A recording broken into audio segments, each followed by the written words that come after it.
Throughout history, mob violence has sparked some of the most tragic and horrifying deaths imaginable. From chaotic riots to brutal lynchings, countless lives have been lost in moments of collective rage. These incidents reveal the dark side of human behavior, where fear, anger, and mob mentality collide with devastating consequences. The 2002 Gujarat riots remain one of the most grave and troubling episodes of communal violence in modern Indian history, revealing how quickly social harmony can collapse under the weight of fear, anger, and political tension. The violence was triggered on 27 February 2002, when a train coach carrying Hindu pilgrims caught fire at Godhra, resulting in the deaths of 59 people. What followed was a rapid spread of retaliatory violence across Gujarat, particularly targeting Muslim communities in cities such as Ahmedabad and Vadodara, as well as in several rural districts. Within hours, rumors and inflammatory narratives circulated widely, intensifying emotions and mobilizing large groups of people. Over the next several weeks, homes, shops, and places of worship were attacked and burned. Entire neighborhoods were destroyed, and thousands of families were forced to flee. Estimates suggest that between 1,000 and 2,000 people were killed, with the majority of victims belonging to the Muslim community, while more than 100,000 people were displaced. The speed and scale of the violence demonstrated how deeply entrenched communal divisions could erupt when restraint and institutional control weakened. What made the Gujarat riots particularly disturbing was the apparent level of coordination and organization involved in many of the attacks. Numerous eyewitness accounts and investigative reports described mobs that were armed, well-informed, and seemingly aware of the locations of Muslim-owned properties. Violence was not limited to isolated clashes, but took the form of systematic destruction, with entire areas being targeted over extended periods. Law enforcement agencies were widely criticized for their response, as police action was often delayed, ineffective, or absent during critical moments. In some cases, survivors reported being turned away when seeking protection, further deepening their sense of abandonment.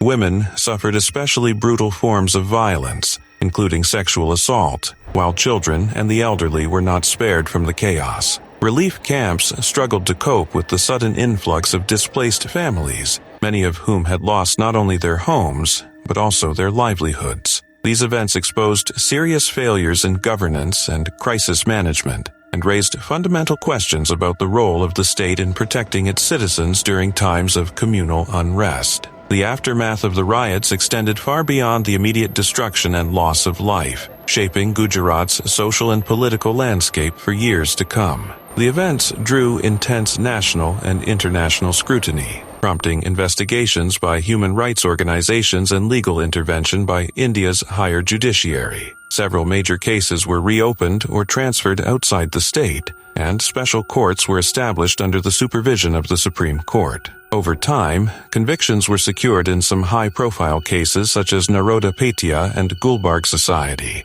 offering a measure of accountability, though many critics argue that justice was delayed and incomplete. Beyond the courtroom, the riots left lasting scars on intercommunal relations, as many displaced families resettled in segregated areas, reinforcing social divisions. The Gujarat riots also became a defining reference point in Indian political discourse, frequently cited in debates about secularism, minority rights, and state responsibility. More than 2 decades later, the memory of 2002 continues to serve as a powerful reminder of the human cost of communal hatred and the urgent need for strong institutions, ethical leadership, and collective vigilance to ensure that such violence is never repeated. The Tulsa Race Massacre of 1921 stands as one of the most devastating and long-ignored episodes of racial violence in United States history, revealing how deeply racism, fear, and inequality were embedded in American society at the time. In Tulsa, Oklahoma, the Greenwood District had grown into a powerful symbol of Black success, self-sufficiency, and resilience during the era of segregation. often referred to as Black Wall Street Greenwood, was home to thriving black-owned businesses, including banks, hotels, restaurants, movie theaters, newspapers, and professional offices run by doctors, lawyers, and educators. This prosperity was not accidental, but the result of collective effort, determination, and mutual support within the black community at a time when opportunities were systematically denied elsewhere. Greenwood represented economic independence, dignity, and hope for black Americans who were navigating an environment shaped by discriminatory laws and racial hostility. However, instead of being celebrated, this success was viewed with resentment by many white residents who perceived black economic progress as a threat to the racial hierarchy that defined early 20th century America. The violence erupted in late May 1921 after a young black man named Dick Rowland was falsely accused of assaulting a white woman in an elevator. Although the accusation lacked evidence and was later dismissed, sensationalist newspaper reporting inflamed public anger and fueled rumors of an impending lynching. When black residents armed themselves and went to the courthouse to protect Rowland, tensions escalated into open conflict. Over the next 2 days, white mobs invaded Greenwood in what many historians describe as a coordinated and organized assault. Homes, businesses, churches, and schools were looted and set ablaze. Entire streets were reduced to rubble, and residents were beaten, shot, or forced to flee for their lives. Some accounts even describe private aircraft being used to drop incendiary devices on the neighborhood. By the time the violence ended, more than 35 city blocks had been destroyed, over 1,200 homes were burned, and approximately 10,000 black residents were left homeless. The death toll remains uncertain, but historians estimate that as many as 300 people may have been killed, many of whom were buried in unmarked graves without proper acknowledgement. What followed the massacre deepened the injustice rather than healing it. Survivors were not met with accountability or compensation, but with silence, blame, and neglect. Insurance companies refused to honor claims for destroyed property, city officials obstructed rebuilding efforts, and no individual or institution was held legally responsible for the destruction of Greenwood. For decades, the massacre was excluded from school curricula, official histories, and public discourse, effectively erasing it from national memory. Despite this, survivors worked to rebuild their community, demonstrating extraordinary resilience in the face of immense loss and trauma. In recent years, renewed historical research, survivor testimonies, and investigations into mass graves have brought the Tulsa Race Massacre back into public awareness. Remembering this event is essential, not only to honor the victims and acknowledge the suffering endured by the Greenwood community, but also to understand the broader consequences of racial hatred, misinformation, and institutional failure. The Tulsa Race Massacre is not just a story of past violence, but a lasting reminder of how easily progress can be destroyed when justice, humanity, and truth are ignored, and why confronting history honestly is necessary to prevent such tragedies from happening again. The Rwandan genocide of 1994 stands as one of the most devastating and sobering events of the late 20th century, marked not only by the scale of death, but by the speed and intimacy with which it unfolded. In roughly 100 days, an estimated 800,000 people, primarily Tutsis and moderate Hutus, were systematically killed in a country with a relatively small population, making it one of the fastest mass killings in recorded history. The genocide did not erupt spontaneously. It was the result of long-standing ethnic divisions intensified by colonial policies, political manipulation, and years of propaganda that framed Tutsis as an existential threat. When the plane carrying President Juvenal Habyarimana was shot down on April 6, 1994, extremist leaders used the moment as justification to activate a coordinated campaign of extermination that had already been planned. What followed was a rapid collapse of social order, as state authorities, local officials, and militia groups such as the Interahamwe mobilized civilians to participate in the violence. Radio broadcasts played a central role, spreading fear, misinformation, and dehumanizing language that encouraged people to view their neighbors as enemies. Roadblocks appeared across towns and villages. Identity cards were checked, and those identified as Tutsi were often killed on the spot. Unlike many other genocides, much of the violence was carried out with rudimentary weapons, machetes, clubs, and farm tools, underscoring how deeply the killing penetrated everyday life. Homes, churches, and schools, places where people sought protection, became scenes of mass slaughter, and families were destroyed in front of one another. The genocide was particularly harrowing because it relied so heavily on civilian participation. Teachers killed students, friends betrayed friends, and community leaders used their authority to facilitate murder. At the same time,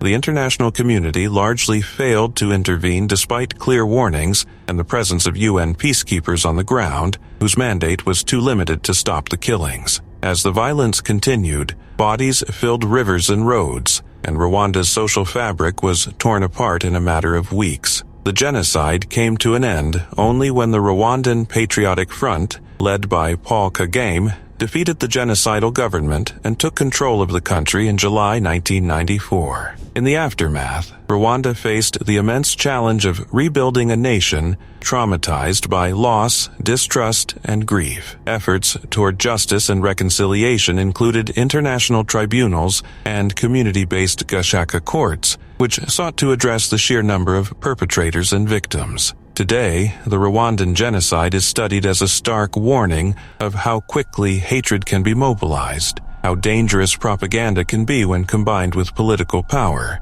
and how catastrophic the consequences are when the world fails to act. It remains a powerful reminder that genocide is not an abstract historical concept, but a human reality made possible by fear, manipulation, and silence. The lessons of Rwanda resonate far beyond its borders, highlighting the need for vigilance, empathy, and action to prevent similar atrocities from occurring in the future. The memory of those lost continues to shape global conversations on human rights, international intervention, and the moral responsibilities of individuals and nations in the face of systematic violence.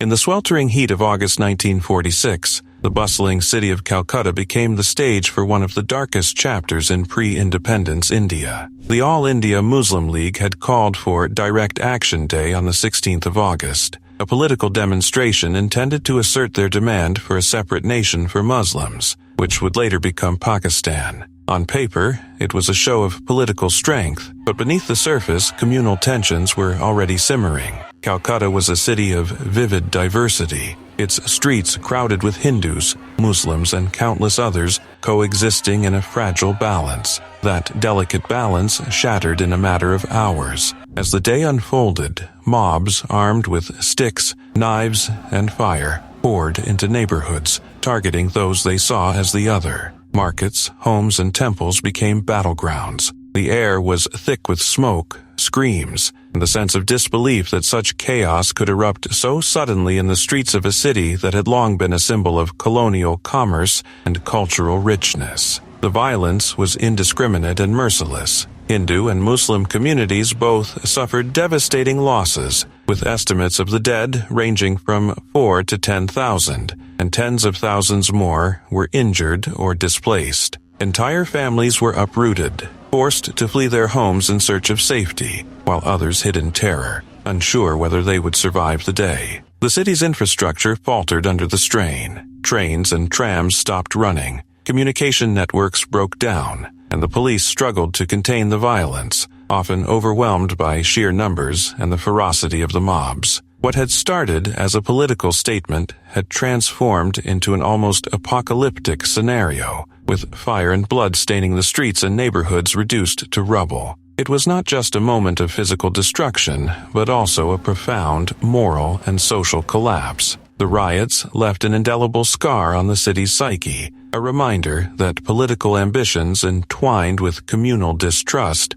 could ignite catastrophic consequences. In the aftermath, Calcutta faced the difficult task of rebuilding not only its physical landscape, but also the fragile social fabric torn apart by the violence. Relief efforts were launched, temporary shelters erected, and attempts made to reunite families, but the memory of the day lingered as a cautionary tale. Historians and witnesses alike have often described the riots as a precursor to the partition violence that would sweep across the subcontinent less than a year later. Direct Action Day exposed the depths of communal division and the dangerous potential of political mobilization based on identity. It was a stark lesson in how easily societal tensions can erupt when fear, anger, and political motives converge. While the day itself is often recounted in statistics and casualty figures, the human dimension, the fear, the loss, and the despair, remains central to understanding its significance. The riots of Calcutta in August 1946 were not an isolated incident, but a warning of the upheaval that was to come. A reminder that the pursuit of political goals without regard for human life and harmony can lead to tragic consequences. Direct Action Day is remembered today not only as a historical event but as a somber reflection on the fragility of coexistence, the dangers of divisive politics, and the enduring impact of communal violence on cities, families, and the course of a nation's history. It serves as a testament to the resilience of those who survived, the complexities of the political struggles of the time, and the importance of learning from history to prevent such tragedies in the future. The events of August 1946 demonstrate the immense human cost of communal hatred and political brinkmanship, and show how fragile social cohesion can be when trust is replaced by fear. Looking back, the Great Calcutta Killings remind us that history is shaped not only by political decisions but by the lives they touch, the communities they disrupt, and the lessons they leave behind for generations to come. Calcutta emerged scarred but resilient, a city that would never forget the lessons of that day and the price paid for division. In the summer of 1941, the city of Lviv in Ukraine became the stage for one of the most horrific episodes of civilian violence during World War II. After the Nazi invasion of the Soviet Union, German forces entered the city, and almost immediately a wave of brutal attacks swept through the streets. These attacks, known as the Lviv pogroms, targeted Jewish residents with horrifying intensity. Over the course of just a few days, local mobs, often encouraged or assisted by the Nazis, murdered thousands of Jews, destroyed property, and terrorized survivors. Estimates suggest that around 4,000 people lost their lives, and countless others were left injured, traumatized, or forced to flee. What makes this tragedy particularly notable and chilling is the active participation of civilians alongside occupying forces, revealing how propaganda, fear, and prejudice can turn ordinary people into agents of extreme violence. The pogroms did not emerge in a vacuum. Lviv had a diverse population, and tensions were already present due to political, social, and economic pressures under Soviet rule. When the German army arrived, these tensions exploded violently. Propaganda fueled hatred, portraying Jewish residents as enemies or collaborators, and the chaotic wartime environment gave civilians a dangerous sense of impunity. Streets that once echoed with everyday life quickly became scenes of terror. People were beaten, shot, or burned alive, while homes and businesses were looted. The speed and intensity of the violence left the city reeling, and the Jewish community was decimated in a matter of days. Survivors later recounted unimaginable fear and loss, highlighting not only the physical destruction, but the deep psychological scars left on the community. The Lviv pogroms stand as a stark reminder of the human capacity for cruelty when fear, hatred, and authority intersect. They also serve as a historical example of how local populations can be complicit in atrocities, intentionally or under coercion, amplifying the devastation caused by occupying forces. Historians study these events not only to understand the mechanics of the Holocaust, but also to learn how societal tensions, propaganda, and authoritarian influence can spark mass violence. Remembering the Lviv pogroms is essential, not only to honor the memory of the victims, but to recognize warning signs that allow such horrors to happen. While it is a difficult and painful chapter of history, examining it with honesty and seriousness helps ensure that the lessons of 1941 are not forgotten and that communities remain vigilant against prejudice, dehumanization, and the forces that can turn neighbors into perpetrators of violence.